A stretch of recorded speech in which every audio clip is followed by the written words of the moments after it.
This is Mary Maxine Likes to Talk with me, Mary Maxine. This is a side series dedicated to talking about all the different fun facts that I find fun, factual, and that I like to talk about. This episode will contain some coarse language. Listener discretion is advised. In this episode, Mary Maxine likes to talk about spiders. I understand spiders play an important role in our ecosystem, but there must have been a less terrifying way to achieve the same results. I have a personal rule here, folks, and that rule is if it has more than 4 legs, it can fuck right off. Snakes, no legs. I have no problem with snakes. I saw the movie Arachnophobia when I was like 7, so that may have had something to do with all of this fear. However, I do recall Miss Frizzle from the Magic School Bus saying, "The more you know about what you're afraid of, the less afraid of it you'll be." And I took this to heart, so I learned everything I could. And I'm still learning about spiders. Doesn't mean I can't hate them at the same time. You know? Alrighty, folks. Well, let's talk about some fucking spiders. Mary's Fun Facts. Modern spiders first appeared in the Triassic period around 200 million years ago. They're playing the long game.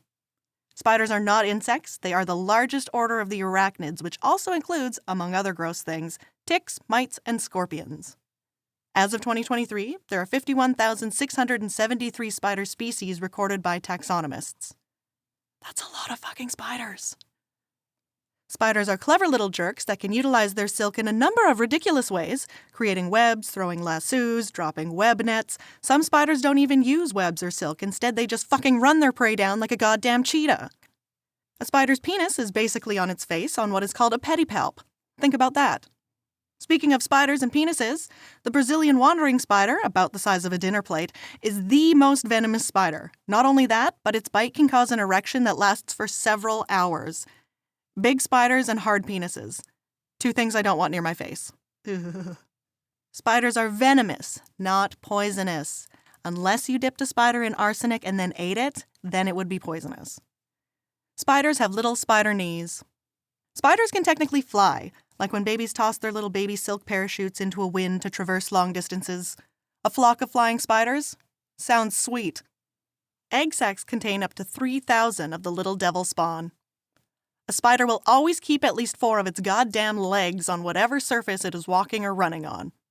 Most spiders live only 1 or 2 years, but some tarantulas in captivity have lived over 20 years. Burn them all. Spiders range in size from 0.37 millimeters to the largest and heaviest spiders having leg spans up to 25 centimeters. That's about 9.8 inches. That is massive. The largest spider is the Goliath bird eater, which is found in the rainforests and swamps of northern South America, a place I like to call Nope! Goliath males make a rhythmic ticking sound that sounds like a quartz clock. The diving bell spider spends most of its time in a pressurized underwater air sac, attacking prey from the safety of its bubble. The wolf spider carries its young on its back like a little minivan of terror. And the Sydney funnel-web spider uses fang display as a predator deterrent. They show you their massive fangs. They rear up, ready to fight and ready to bite. Tarantulas and some baboon spiders have urticating hairs on their butts that they can flick and throw at attackers. They actually aim for the eyes. The golden wheeling spider actually flips on its side and cartwheels away from parasitic wasps in Namibia, the most graceful of the spawn of Satan. The highly toxic brown recluse spider is not native to Canada, but are found in the south-central part of the United States, though black widows are native to Canada. Hobo spiders have a venom that can cause necrosis, though it is usually the dirtiness of the bite and the ensuing infection that causes the necrosis. There are hobo spiders in my parents' basement, and I grew up with these little fuckers everywhere, and I wrote a haiku about hobo spiders, and it goes like this. Handful of hobos, running with long spindly legs. Cardiac arrest. Well, that's all for Spider Facts, folks. I hope you too have full-blown heebie-jeebies. Thanks for listening to Mary Maxine Likes to Talk about spiders. New topics of fun facts to be released every week. If you have a fun fact topic you'd like to submit, message me on my website, marymaxine.ca, or via Facebook or Instagram. As always, any questions, concerns, or criticisms are encouraged. Share with your friends and family and follow me on all major podcast platforms to get the latest episode of Mary Likes to Talk. Thanks again, folks, and remember, safety first.